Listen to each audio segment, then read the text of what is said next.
Last year wasn't all about politics and pandemic pandemonium. From little space babies eating tadpoles to that Jesus streaming TV show to not quite forgotten issues that still trend from time to time, we are exploring the top 7 most discussed issues at Lorehaven.com today on Fantastical Truth.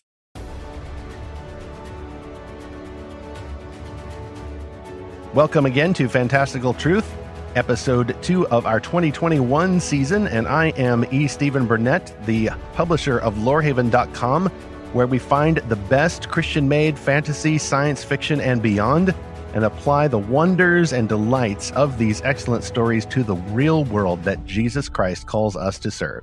And I'm Zackary Russell, and I am a recovering Twitter-holic. So this is a perfect episode if you are also trying to recover from the glut of social media lately or in this last year, because today, this is episode 48, we're going to talk about what were the top 7 issues for Lorehaven readers in 2020.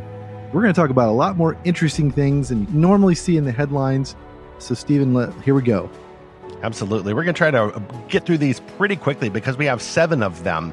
And what we ended up doing was, because these issues included some of our top favorite articles at the Lorehaven.com network, which also includes the original Speculative Faith blog, established 2006. We had some great pieces here that got a lot of discussion, a lot of feedback. So we actually reached out to the authors of these articles, 3 of them, which made the top 7 here. And 2 of them were able to provide some written follow-ups. And then we actually have a voice clip from one of them as well, from Parker J. Cole. So our 7th top issue for Lorehaven.com readers this year, which also includes the podcast and all of the articles and magazines and the blog entries. Number 7 here is actually episode 2 of this very podcast, A Fantastical Truth, which now is at its 1-year anniversary. We started recording in January of 2020, and the episode 2 made the 7th of these 7 top issues. Episode 2 was, What Do We Mean by Saying It's a Christian Story? Zach, I think we have a clip from that episode. A lot of people define a Christian movie as it has to include X, Y, or Z. But another definition is it must not include A, B, or C. So C for cuss words. Yeah, right. Yeah, right. Violence or gratuitous content, and whether that's visual or it's written. So I think that's what people often mean. Like, either it's on the positive side, it's going to include some content from Christianity, right, or it's going to exclude content that Christians find objectionable. Right.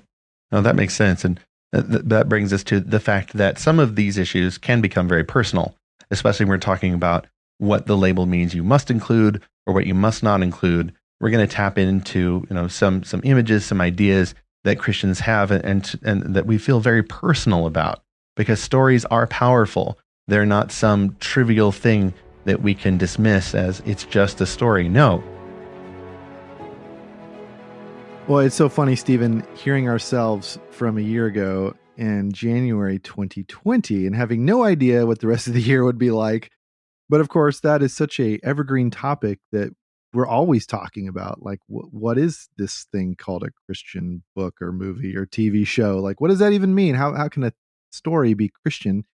And so I imagine that's going to be an ongoing discussion in little pieces and big pieces.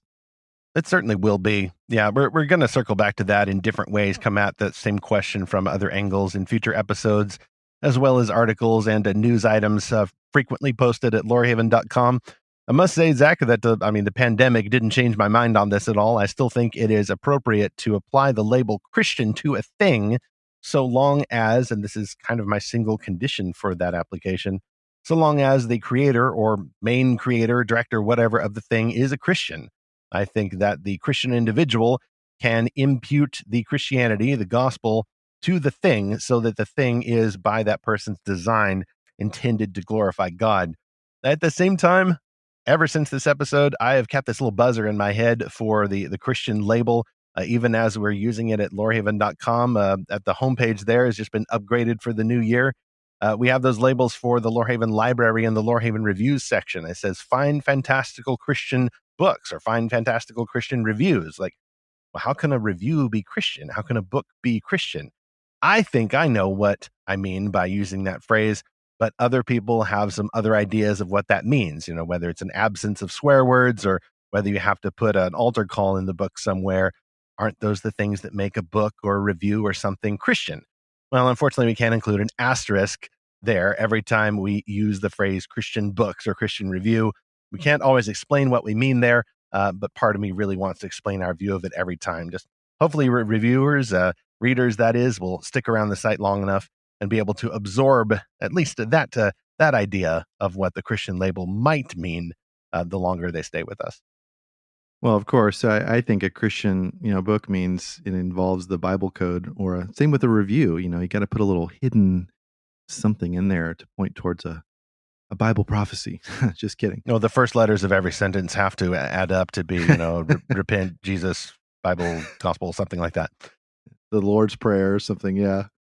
All right, well, let's go to number 6 on canceling the baby-eating Baby Yoda. And this is by Parker J. Cole on Spec Faith. Boy, this article was like the gift that kept on giving. Like, this thing went crazy on social media. I mean, this whole topic was a huge discussion for a whole week, and then the next episode dropped and everyone forgot it.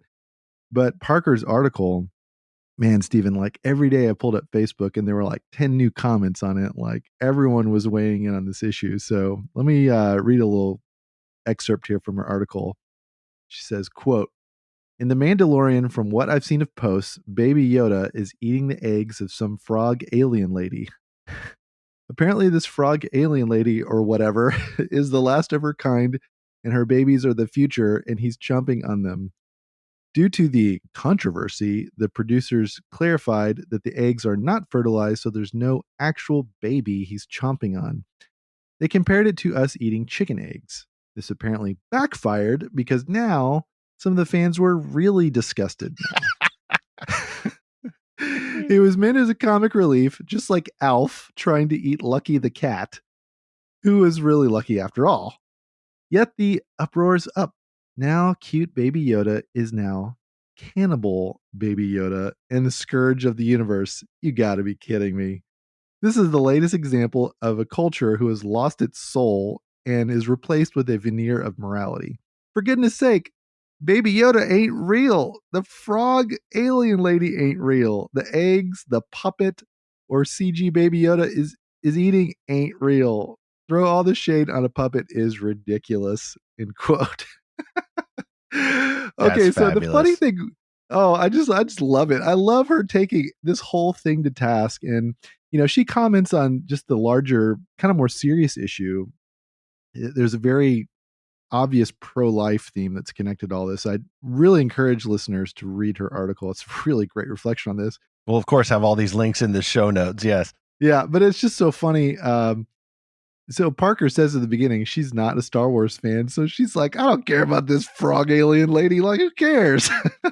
Well, that was half of the reader outrage right there. How could you not be a Star Wars fan? Of course, and all you have to do is point in the general direction of the prequels and or The Last Jedi, and or whatever Star Wars movie you don't like. Then that's the excuse. I think for Parker, though, I know her. She's great. She's a little bit more like me, though. She's kind of, if I had to choose between Star Wars and Star Trek, I would choose Star Trek. And part of that's just how you were raised. Yeah. Well, and it's just funny because this frog alien lady, like a lot of people just didn't even like her at all. And so she came liked her. And she came out of nowhere. So it's like, who is this lady? Why do we care about her? Let's get back to finding whatever we're supposed to find and just get this side story out of here. So for a lot of people, that whole episode was such a distraction. And then there was all these other people that are so extremely upset about the eggs. I'm like, dude, Baby Yoda's doing Baby Yoda. Like, you can't argue with the baby about what they do. Yeah, Frog Lady, she was on this little side quest, and that's the term for this episode. Is it was a side quest, but the intention in terms of Mando's emotional journey there was that he got to see, however distantly, a wholesome familial relationship. She says she's going to this planet to find her husband, and they're going to start their family. And it's something that he will always struggle with. That mask is not just because it has the cool T-shaped Mandalorian design on it. That mask represents things. That represents his this is his way. He's cut off from some of what he thinks might be a normal family relationship. He's a foundling helping a foundling. They're trying to be a kind of family in this universe. And then he sees, a more traditional family, and it is portrayed so wonderfully. There's no subversion there. And yet, there's still this comic relief going on with spoiler, Grogu eating the eggs, although we don't know that's his name yet. That's revealed a few episodes later. By the way, Mandalorian season 2 spoilers ahoy. We reached out to Parker, actually. She's a radio host. She hosts her own radio show. We'll link to that in the show notes as well. And she also writes for the Speculative Faith blog at lorehaven.com. So we actually asked her to share by audio some of her thoughts after the baby eating baby Yoda dust up. And here's what she had to say. Hi, Steve and Zach. Thank you so much for allowing me to share my thoughts about the article I provided Speculative Faith entitled On Canceling the Baby Eating Baby Yoda. What happens when fandom and cancel culture collide with a misplaced sense of morality? I gotta say, I was invigorated by the conversation this article propelled. I had no expectations when I wrote it, besides maybe one or two people making a comment about what I had gotten wrong about the episode.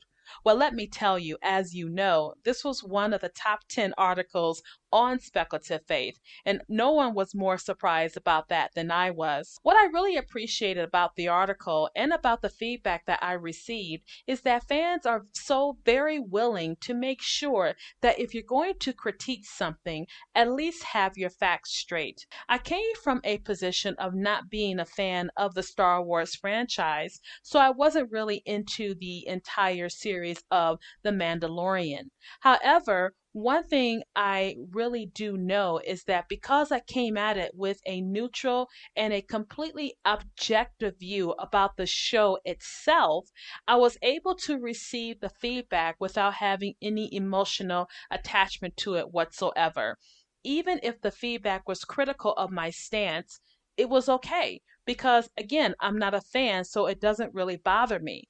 However, when some of the commentators refuted my statement that Captain Kirk of Star Trek was the best captain ever, I actually had an emotive response to their comment. So it lets you know that being a fan isn't just enjoying a particular genre or a particular TV show or character, you are fully immersed in this obsession. So I totally appreciated the Star Wars fans who reacted to my article, whether in approval or not.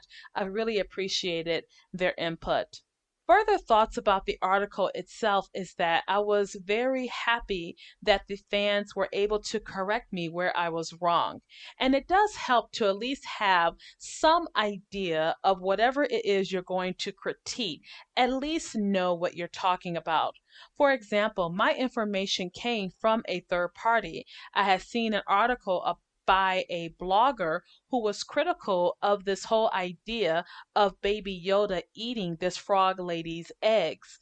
And at first, I was thinking to myself, why are so many people upset about a fictional character's eggs?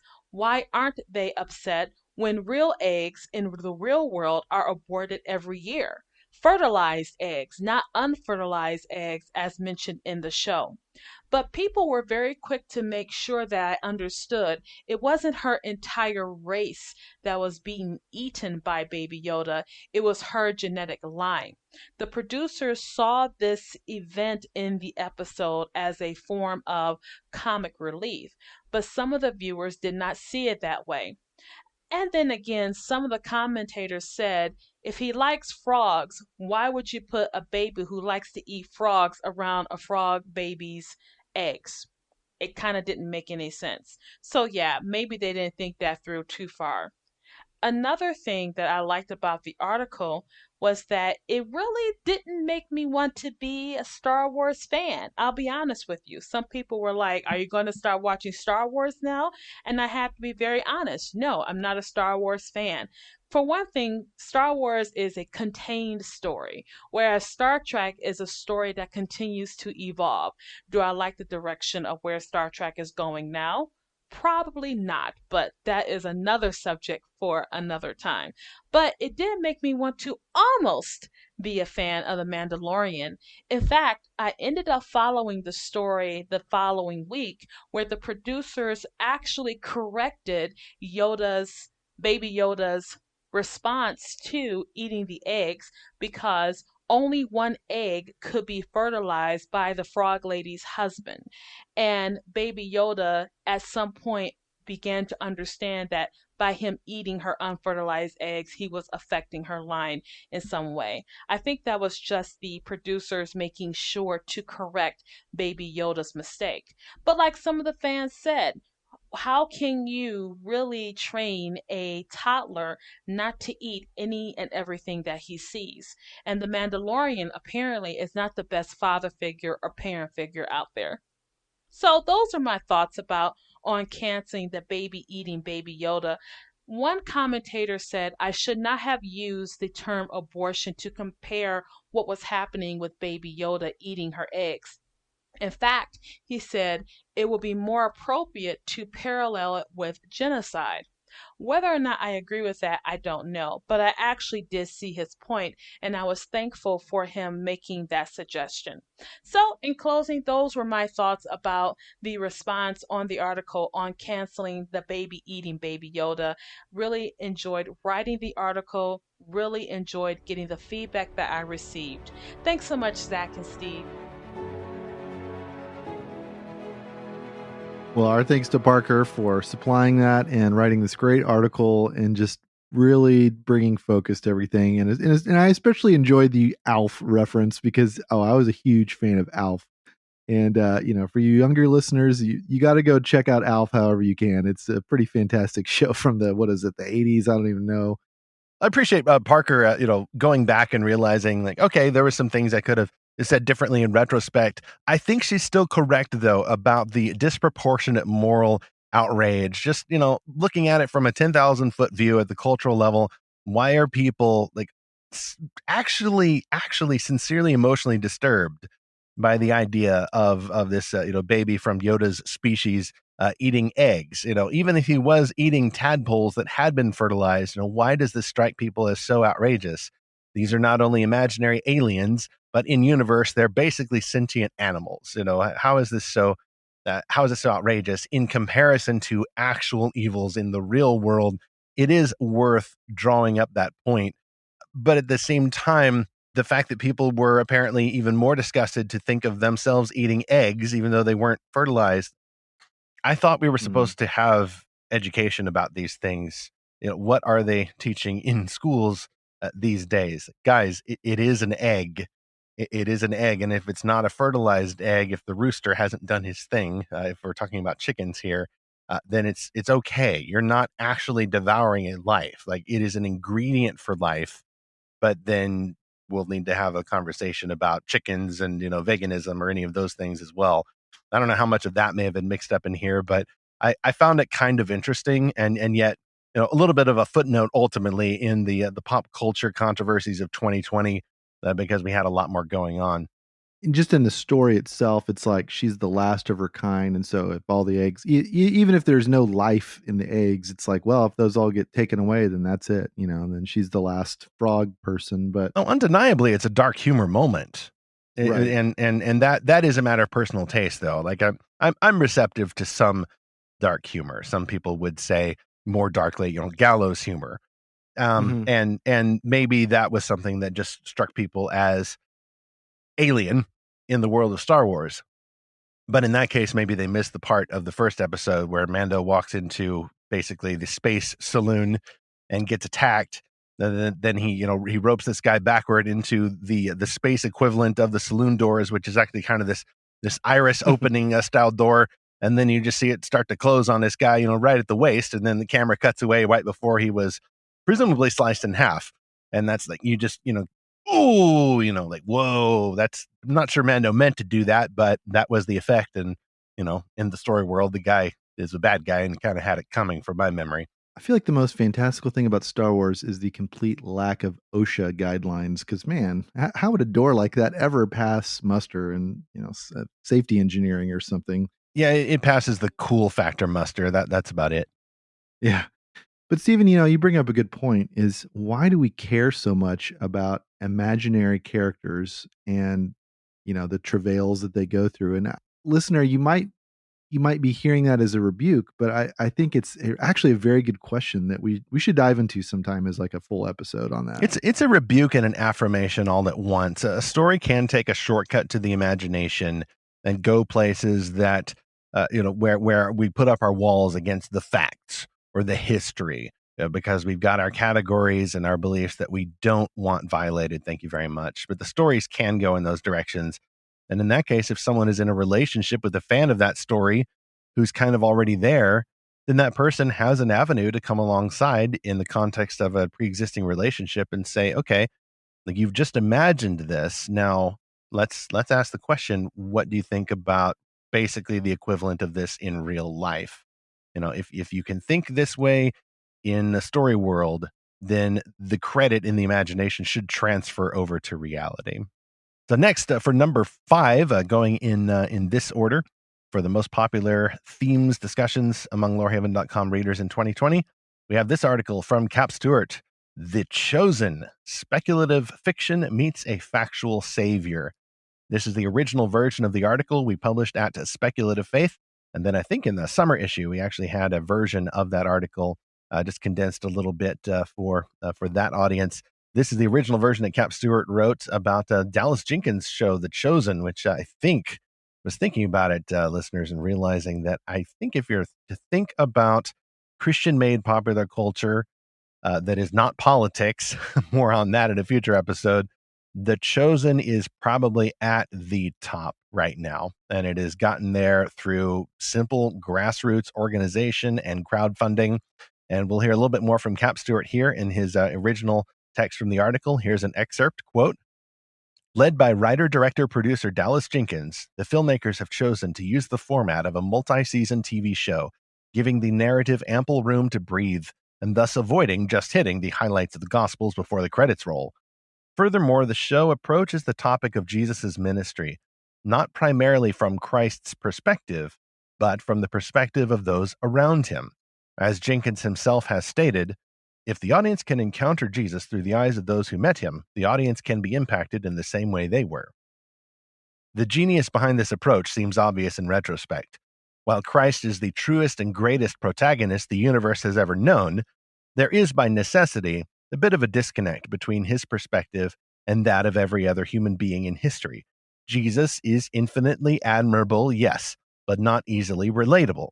There are limits to how a sinful and finite audience can relate to a holy and infinite character.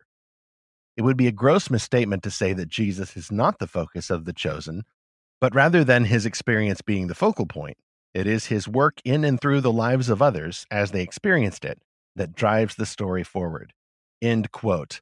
Cap has written elsewhere about The Chosen as well. And then actually, Zach and I think partly inspired by this article, we did an episode of the podcast about The Chosen too. So we'll have all those links as usual in the show notes. The show notes for this episode will be simply bursting with links. And I affirm everything that Cap says there on a personal level. The Chosen is fantastic. They are right now near Dallas filming select scenes for season 2 of The Chosen, which has taken a lot more effort and funding this year because of the coronavirus pandemic. They just got back from Utah, where they filmed a bunch of scenes in, I think, an existing Jerusalem village set up there. I think it was actually Cap's article that originally convinced me to watch the show, Stephen. And I honed in on this word. He said that it's not cringy. And I'm like, okay, now you've got my attention, because that's a low bar to clear. Yeah. I mean, that's usually my first filter, because I'm just going to be honest, like a lot of stuff falls in that category. But everything about, he was absolutely right about it being professionally written, cast, costumed, the set, the sound, the cinematography. He had some little quibbles about the music, but it's still really, really good. And the acting is great. I really can't find any major faults at all with the show. And everything he said about it was spot on. In fact, I was recently talking to an old friend of mine about the show. He hadn't even heard of it. And I was like, oh man, you really got to watch this. Like, if there's any Christian show that has come out in the last 20 years that I'd want you to watch, it's this show, just because it's that well done. Like, our kids love this show. Like, they laugh so much when we watch it. We always have great discussions after it. And for us personally, it's really fun, Stephen. We went as a family to this place in Central Texas called Main Street Bethlehem, and it's this reenactment of Bethlehem, the first century town. And so they have structures, they have actors, they have all these props, animals, Roman soldiers, and then a little cave basically where you've got Mary and Joseph with baby Jesus and a giant star above it. And it was so fun to walk through that. And my youngest daughter just sat and stared at Mary and Joseph and Jesus just for like 20 minutes or something.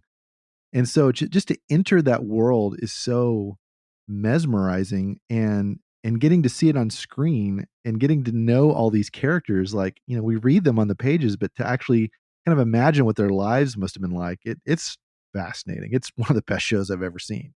It is. And what is doubly fascinating, I think, is the way that its popularity has spread among fans. Back in my day, back I'd say in the 90s or so, if someone had tried to make this show in the 90s, what would have happened is you would have gone to the big professional ministries. You would have gone to the big professional Christian magazines. There wouldn't have been a whole lot of websites back then, especially if we're talking about in the early 90s. But, you would have gone to all these major evangelical platforms, and it would have been funded that way, and the popularity would have spread that way. For example, oddly enough, the book franchise popularized in part by the Chosen creator Dallas Jenkins's father, Jerry B. Jenkins, the Left Behind series. I mean, I think there was a lot of word of mouth for that, but then it spread like wildfire, due in part to a lot of articles and attention from evangelical and even secular media. The Chosen, I think, has taken a very different path. It has been crowdsourced. They worked with one company, I think it was a VidAngel, and now, though, I think let's not tell nobody tell VidAngel, but I think the VidAngel branding has gone down just a little bit, and the Chosen has become its own brand. It's got its own app, it's got its own fan base. The VidAngel is still there. They're still a partner with the making of this show, but it really is its own thing. They're rolling out shirts and Blu-ray gift sets and collectible items, the devotionals. Some of what you would expect for an evangelical popular cultural franchise, but it seems to have been more of a natural response to fan demand rather than, okay, here's a new Christian thing that gets an end cap in the Christian bookstore, and y'all are going to like it because you got to support this and send a message to Hollywood. Okay, The Chosen doesn't do that, and that alone removes the cringe factor you mentioned, at least from the marketing, but the show itself is just so fabulous, and yet fits neatly within what you would expect from an independently made streaming drama. Actors who you haven't heard of to a large extent, but they're doing a really great job, filming outdoors and on location. It feels real and yet also feels very modern at the same time. And I love that. And Cap Stewart also is a fan. Hopefully we can get a few more fans here. One other thing, and even though the show is not fantastical in the traditional sense, I mean, it is fantastical because you're starting with scripture. That is the story of stories that any Christian fan ought to start with. There's Jesus, there are miracles. This is the original hero's journey. But on top of that, just the way that the show has been spread, I think this is something that Christians who want to see a renaissance in Christian-made culture, in Christian-made popular culture, imagination, this is something we need to watch. This is something that we need to appreciate, that the show has been earnest. It has been biblical. They have led with that. They're not trying to subvert the scripture at all. They affirm the integrity, the inerrancy of the Gospels, but they're also very clear. This is what we're doing with that. This is biblical fiction. This is a drama. We are speculating. We're backfilling the backstories of the characters, and we're asking, okay, why exactly was Peter so desperate to catch fish, or what would have made Matthew this way? All of that is perfectly within the grounds of biblical imagination. And I think Christians who want to see fantastical fiction spread and get more popular among the church need to watch how they have made and marketed The Chosen. There's a little bit of snark. There's a little bit of fun, a lot of bit of fun on the social media pages for The Chosen, for example, but never at the expense of the fans or the gospel, for sure.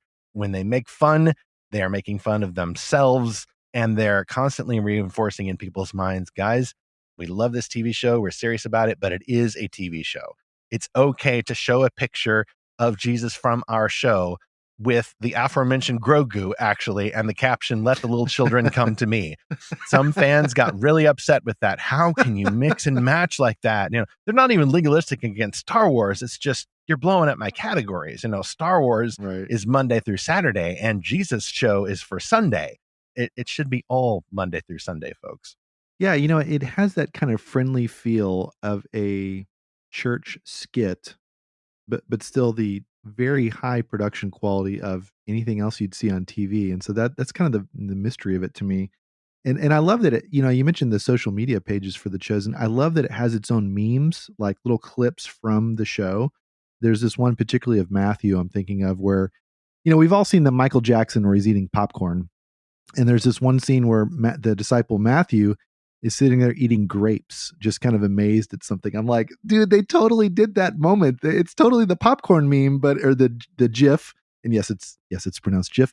But but they totally recreated that in the first century with Matthew, and it was just fantastic. And I keep seeing that pop up. I'm like, oh, The Chosen. Like it's great. Like I love the fandom for the show that sprung up around it. And I was kind of late to the game. And so it was really fun just to jump into all that. Well, the fandom really took off this year. I mean, the series started 1 or 2 years ago, but the fandom has really grown. And now I think it's growing exponentially, and that's good and that's healthy. And it's also, I think, even in some of the comment section of the memes where people are getting upset, and then others are getting upset at them. And then somebody will leave the discussion group because too many Catholics around here, or too many anti-Catholics or whatever. All of that, I think, is just side effects. These are glitches common to any fandom. And the fandom has grown so much, mainly because the show and its creators are so human. They are earnest and respectful and reverential, but at the same time, they're going to crack jokes, and they're going to crack jokes about themselves. And I think as long as they do that, not only will The Chosen continue to grow, but they will illustrate a way forward for any Christian who's wanting to make great stories intentionally for the glory of Jesus Christ.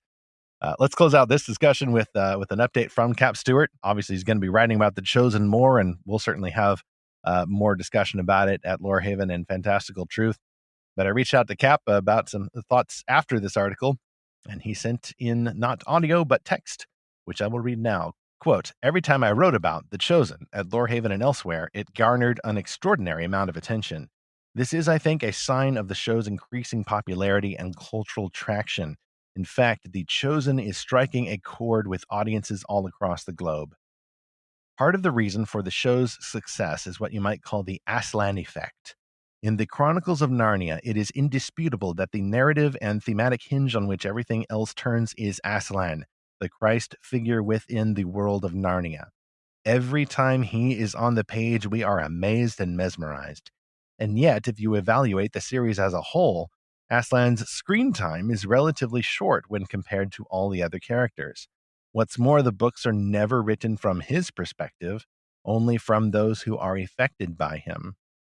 This is the same approach The Chosen takes with the central character of Christ.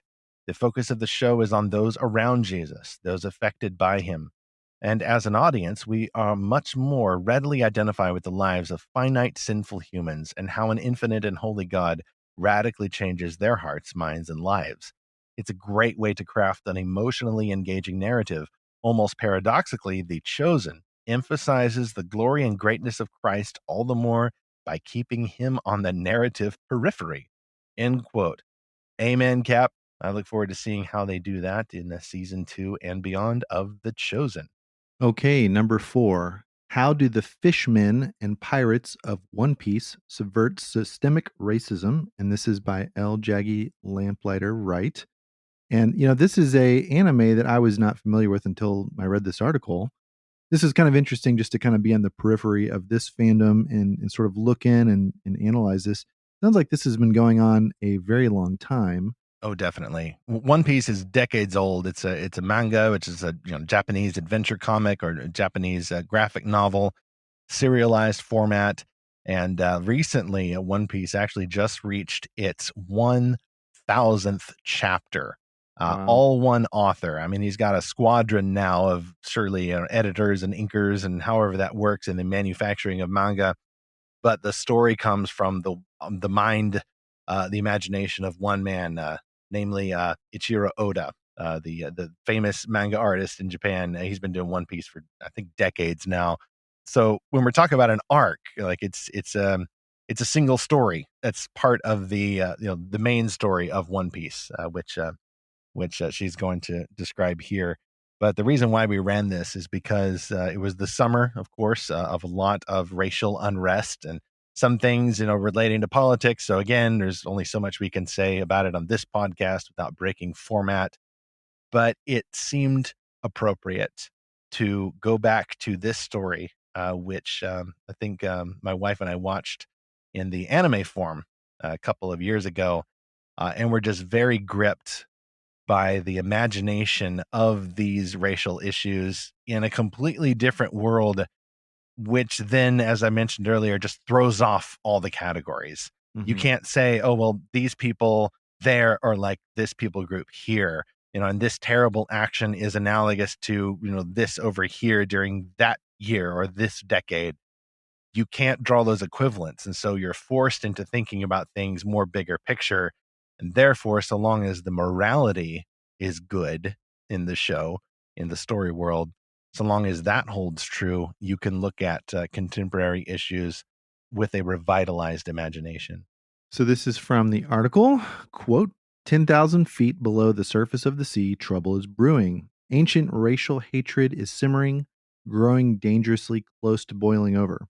This is the situation in the Fishman Island arc of the long-running anime manga One Piece, when the main characters, the Straw Hat Pirates, arrive at Fishman Island.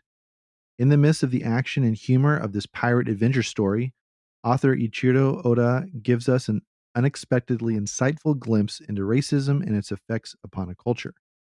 Fishman Island, deep beneath the ocean, is inhabited by a race of undersea beings who are both stronger and more varied than humans.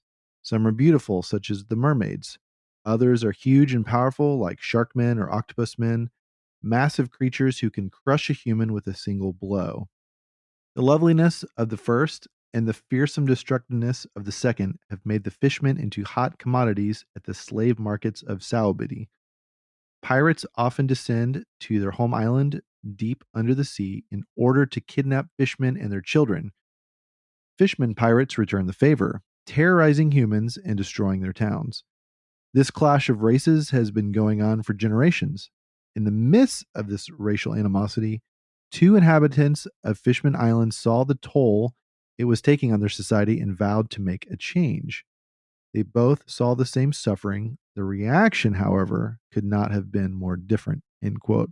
And then she goes on in the article to kind of summarize the plot arc or the story arc of this segment. And this was a very interesting article, Stephen, because it, again, I don't know anything about this show. I'd never even heard of it before this article, but it made me very intrigued about, sort of this hero's journey and villain's journey that start from the same place. And the two characters, one becomes a hero, one that becomes a villain, they weren't that different at the outset. And that was very fascinating. It's like they could have gone either way, which, by the way, this is what I love about Star Trek Nemesis, just to go on a total different tangent, how there's this clone of Picard who's become a very different person. And then you got to wonder what makes Picard Picard. But in this show, I'm very intrigued by how these kind of how the cycle of violence either perpetuates itself or how people try to break out of it. Well, we got these new comments from L. Jaggy Lamplighter, who says, quote, stories have a way of simplifying complex issues that often make light of them. One of the wonderful things about One Piece is that it does not simplify these problems. Long-held hatred is not brushed away in an hour or a day or even a year. Part of the reason for this is that One Piece's long-running format allows the story to delve into the heights and depths of our human experience. But then, part of the reason that the series is so long-running is because it does such a top-notch job of portraying such problems. It highlights serious issues without trivializing them. As Christians, we yearn for improvements in the suffering of our fellow man, but a story that tells us that the solution can come rapidly can sometimes damage our faith. We grow impatient when God does not send a solution instantly. We forget that patience and long suffering are virtues upon which the Bible expounds. But stories that remind us that perseverance is needed, that we should not give up, even in the face of terrible adversity, but which yet also give us hope that there is a light at the end of the tunnel, these kinds of stories can help build our faith. These are the kinds that are worthy of our time. End quote. I so agree with that. Next week, she is actually exploring One Piece again at Lorehaven.com because the manga, I think in the first week of 2021, reached its 1,000th chapter. This Wow. is indeed a long-running story franchise. I don't think that anybody on either side of the Pacific Ocean making these kinds of stories has reached that kind of milestone. Not for a single universe with a single set of characters constantly expanding from a single creative mind. So that's definitely something to watch for next week, or actually this week as you're listening to this at Lorehaven.com. Speaking of Lorehaven.com, that's actually the number 3 item we have on our list. Is kind of a grouping as I'm looking back on the archives and seeing which topics, themes got the most amount of reader attention. I would say that broadly, Lorehaven itself got at least the 3rd ranking here because of the popularity of issues that we released with the Lorehaven magazine. Last year, we had to start changing that up a bit. We couldn't go to events, obviously, or distribute any of the print magazines, so we started shifting to more of a digital format for those issues. So I'll kind of sneak in a little bit of a self-sponsored segment here just to discuss the Lorehaven.com upgrades again for 2021. Literally rolled those out or started rolling them out right there the first week of the new year. Instead of the quarterly issues, we get the new articles every week, including that one about One Piece we have coming up, and a lot of other good stuff from guest writers and regular writers who have signed up to give us something at least once a month or maybe once every 2 or 3 months. We also have a news posts function. I'm actually pretty excited about that because we now have a format that enables us to just comment on something that's trending, a topic or news that is of interest to people in the Christian fan communities. For example, Zach, in the last couple of weeks, we relayed the news from the OneRing.net that an official synopsis of Amazon's Middle Earth show had released, which bringing plenty of attention there. And of course, lots of questions from fans of the Lord of the Rings and the Hobbit films, wondering how this new series from different creative voices will compare and just exactly how it's going to work. And going back, a couple of thousand years before the events of the Lord of the Rings films and exploring how Sauron got there and what's going on with Numenor and all of this stuff from a lot of Tolkien's appendices to which these creators still have the rights to make adaptations. So we did that. We do announcements there about upcoming events, especially with friends of ours like Realm Makers. And we have the live stream that I'm doing for them. Hopefully, this Thursday, actually, January 21st coming up. So we just post stuff like that at the news function. Of course, we'll still have the Tuesday podcast episodes, except for our Christmas break. We release a new episode of the Fantastical Truth podcast every Tuesday. And then we kind of phased in putting up the new reviews every Friday now. Every Friday, we have a new review release of a fantastical Christian-made novel that our hardworking review team members have chosen to review. And so they share their thoughts about that there, and maybe you can find one of your next favorite reads. Finally, if you subscribe at the lorehaven.com/subscribe, you can now get notifications about all of these different types of content, or only some of those. So you can choose which ones are most relevant to your interests, check the little box or flip the little switch, whatever it is, using the email subscribe function. Right now, everybody who's subscribed to Lorehaven gets everything because we hardly had been sending anything out except if there was a new issue every 3 months or so. So your inbox may be now flooded with some more stuff from us. If you need to dial that back, feel free. Just see the subscribe link at the bottom there, and then let us know what you want to get. At the end of this episode, by the way, we will actually feature some bonus feedback from readers of those articles and news posts at lorehaven.com. You can also get big answers to questions like, what's this whole thing about? Lorehaven.com is bigger than the Fantastical Truth podcast.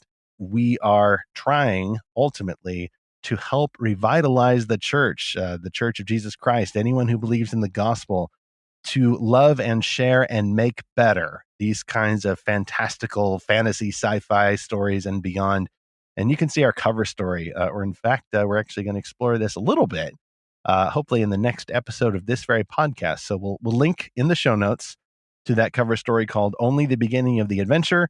And if you're interested in going a little bit deeper about what our mission is at lorehaven.com, why we do what we do, that is a great place to start. All right, number 2. How does Jesus define and redeem his gift of imagination? And this was our podcast episode with Brian Godawa, which you can find in the show notes. This was episode 7 of our podcast. And let's play a little clip from that show. There's like 2 kinds of Christians in the church when it comes to movies and television, and it was the cultural anorexics or the cultural gluttons. And the anorexics were those who say, well, there's too much sex and violence, so I don't watch any television or any movies. And then there's the other side that says, hey, look, there's not that much, and we're free in Christ, and we have to be mature, but I can watch anything because nothing's going to affect me, And so you've got those 2 extremes. And I tried to educate by saying, look, we've gone too far in some of these extremes. Here's where they are. I write about, the Bible is R-rated, okay, but that doesn't justify pornography. There's understanding story structure helps you understand how they actually communicate worldviews in movies, but that doesn't mean you should throw out a movie just because you disagree with its worldview, because you can gain something even from those with who you disagree. This was the danger I talked about in the beginning of the podcast. This is what I meant by danger. It's like, yeah, reality is dangerous. You have to try to you have to be discerning. And there's these simplistic scenarios of you either embrace it all or you throw it all out is very common, and they're both wrong. And that's why I so much value what you guys are doing. I really enjoyed that discussion we had with Brian and Stephen. That was a lot of fun. It was a very long discussion. It could have kept going as far as I was concerned. Referencing something you said a minute ago about helping the church, revitalize and redeem the gift of imagination, of fiction, of storytelling. We've talked about this kind of in recent episodes. This isn't simply, a distraction from current events. This isn't simply an escape from stuff, but it's an escape to something. Storytelling really just helps us live a fuller human experience. We joke about why do we have all these feelings for imaginary people?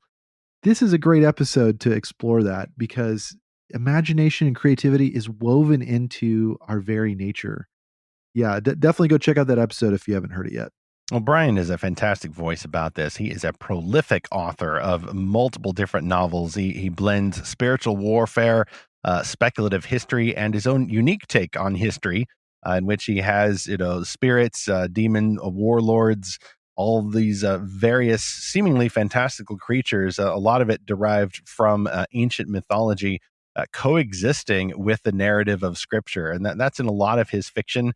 Some of that can get a little controversial, especially because Brian likes to go into some more violent content. He almost veers on the pulp in some of his style. But his intent is to awaken the imagination for, like, wait a minute, what could have, or maybe was actually going on behind the scenes, when Jesus died, and, what was Jesus doing before his resurrection? And, it can get kind of wild, but I think at the foundation there is at least a very biblical intent to sponsor a biblical redemption of imagination. And that was a fantastic discussion. And apparently lots of our listeners felt that way as well. That was a very popular episode, appropriately, episode 7 there. I need to go back and listen to that one again. And of course, if you want to listen to that, just go in your podcast player, scroll back, episode 7 should be right there. And we'll, of course, link to that in the show notes. Speaking of politics, ever so briefly, I had to put this here just because we have to acknowledge reality. We believe in that biblical use of imagination to reflect reality in different ways. So even though we at Lorehaven tried to avoid this, I would say that among Christian fans, whether or not we wrote about it, the top issue of 2020 was, of course, politics. Politics everywhere. So much politics. You could not walk a foot without stepping in a big puddle of politics, and you get it all over the place and it starts flying up in your eyes and it gets kind of gross no matter what side you're on.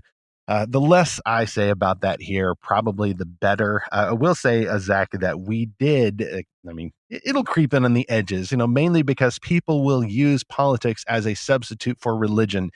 I think especially in the United States, as more people are following through with either materialism or consumerism or just the hodgepodge, uniquely Western culture way we have of grabbing what we like from the buffet, ye old country buffet, oh ancient religions, and then we ladle it onto the plate and then add some crackers and then just stir it all up, whatever floats our boat, whatever looks shiny.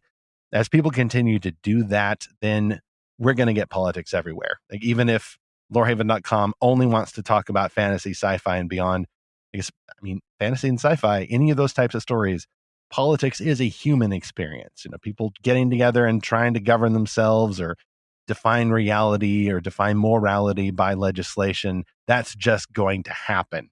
But I think an issue that we struggled with, I know you and I, Zach, individually in this past year, was just trying to stay focused. Imagination is more powerful when we are dealing with it as imagination through healthy outlets like fiction and storytelling.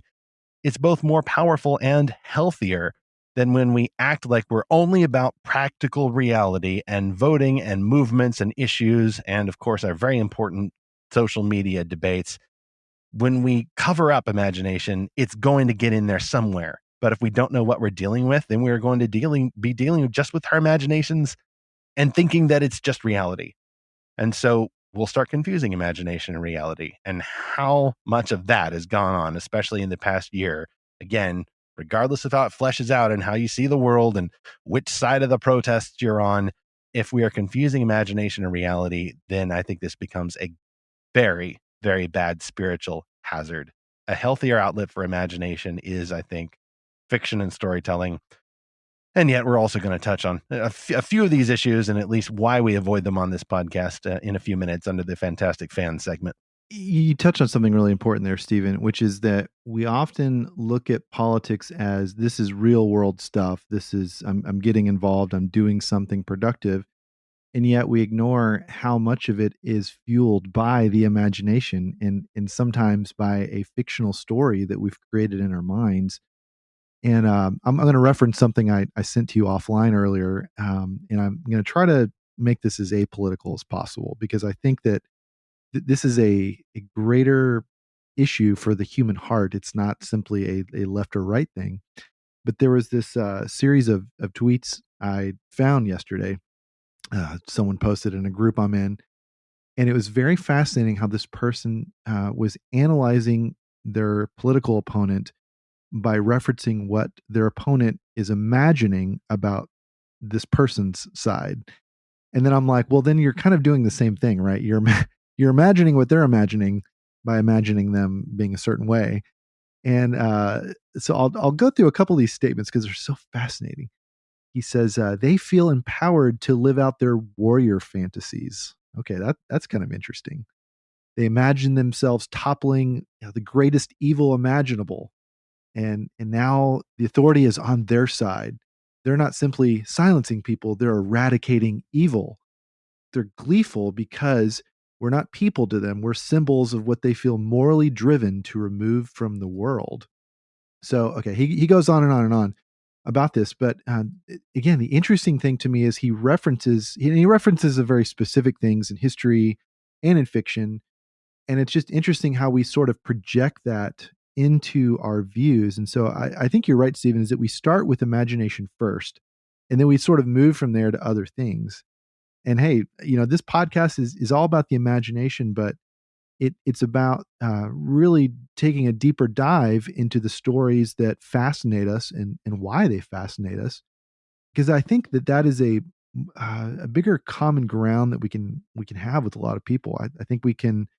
It's a shared language that we can have, and I think we desperately need that right now. Is sort of a common space that we can enjoy together and discuss and debate. I love Baby Yoda debates like anyone else, but I think we have to acknowledge that that's where a lot of this starts from. Amen. Amen times 10. The only addendum I would offer is that this is not just a wouldn't it be nice if type statement. We actually, I think, have biblical support for this. This is a biblical anthropology, a biblical view of humanity, to respect the imaginations that God has given us, to respect the image of God that each one of us bears, regardless of what side of the protest or what side of the aisle that we're on. And if we're not respecting that, then I think we're outside of God's will. We're outside of God's vision for human flourishing. And this isn't to overthrow the very real differences between parties and often, the very profound ways that certain groups or certain political parties can stand in direct opposition to God's law or a godly vision of human flourishing, even definitions of who people are. I mean, political parties or groups are now in direct defiance of those. They're saying like, no, actually, this is how people are. You have to go this way or else you are a bad person. Like, those are real. Christians must engage with those, but not at the expense of the imagination, not at the expense of understanding our common humanity and these gifts that God has given us, for more healthy outlets like fiction. And as I argued in an article last week at lorehaven.com, it is healthier even for Christians to have a shallow subculture that rips off the world. It's comparatively healthier to have even that than it is to be obsessed with politics all the time. All right, well, let's hear from the Fantastic fans. We've got, let's see, 1, 2, 3, 4 things to go through. So this is going to be some great feedback we've got from our listeners and readers. Yeah, this is a bit of an expanded Fantastic Fan segment, at least for this episode. We may do something like that in the future. But because of all those Lorehaven.com upgrades I mentioned, we've been getting a lot more feedback as well. And so we're including here not just responses to podcast discussions, but also to the Lorehaven articles that we posted just within the first couple of weeks of January. And the first one here, Zach, if you can read this one, is actually from commentator Levea Bird. I hope I'm pronouncing that name correctly. They were responding to an article from Anthony G. Cirilla. Hope I pronounced that correctly too. Next time we'll get a pronunciation guide. He was writing an article called Wonder Woman 1984 versus Disney-fied Imagination, a spoiler-filled defense. And I have not seen this movie yet, so this is, but that's fine. So LeVay says, quote, I actually liked Wonder Woman 1984 and its message of be careful what you wish for, and was quite shocked by so many negative reviews for the film. But reading this article definitely opened my eyes to the movie's deeper message, and it made me appreciate the film and Wonder Woman all the more. There is so much truth in this article, how several of the characters reflect today's society in so many different ways. It makes me think of the lyrics to one of Toby Mac's songs, I don't want to gain the whole world and lose my soul. The more you wish for things based on lies such as popularity, envy, hate, power, fear, greed, selfishness, etc., the more you lose yourself, the you who God made you to be. Thank you so much for sharing this beautiful article. End quote. Well, thanks for writing us. I really appreciate that response there. As we're recording this, I'm actually planning on watching Wonder Woman 1984 again. And that feels so strange because we saw it in theaters on purpose in theaters. We're living in an area where you can do that. We saw it the day after Christmas. And this is a movie that does move at its own pace. And it had a lot of the themes in there that I think came off poorly to so many people, possibly due to some flawed expectations of what this movie was going to be. You got to pay attention to the trailers, folks. And if you're still confused, read the interviews with the stars and kind of modify your expectations accordingly. And I think you can actually enjoy more stories that way, which ought to be the goal. And I appreciate Anthony's article about that. We'll link to it in the show notes. And next we have this comment from Sarah Daniels regarding another article from our new monthly writer, Elijah David, who's actually been editing a lot of Lorehaven content for the past few years. Eli, and actually go back further than that. And so it's great to be working with him. He is in particular a fan of fantasy and fairy tales and fairy tale retellings as well. He's got a few of those himself. And this article is called Why the Wild Swans Has Captivated Me Since Childhood. And in response, Sarah Daniels wrote, quote, great article. Wild Swans was always a favorite of mine too. I think I had a lovely big storybook about the tale. Yes, Hans Christian Andersen had several tales about self-sacrificing agape love. The original Little Mermaid, for example. I always thought the ending to that was so sweet, that she couldn't bear to kill her prince even to save her own life, and was rewarded by becoming a spirit of the air and not sea foam. And the Snow Queen, how dear Gerda struggled through such hardships to save her friend Kai, even though he didn't care about her anymore. The Disney versions were, different. Haha. Can't wait to see more articles along this vein. End quote. I appreciate that comment as well, and I'm looking forward to many, many more articles just like this too. Next up is a comment from Serena Chase, and this was on your article, Stephen, how political punditry has taken over Christian popular subcultures, which, by the way, I really enjoyed this article, Stephen, and I've had some great discussions with my friends about it. But Serena writes, quote, thoughtful piece. I especially appreciated this line.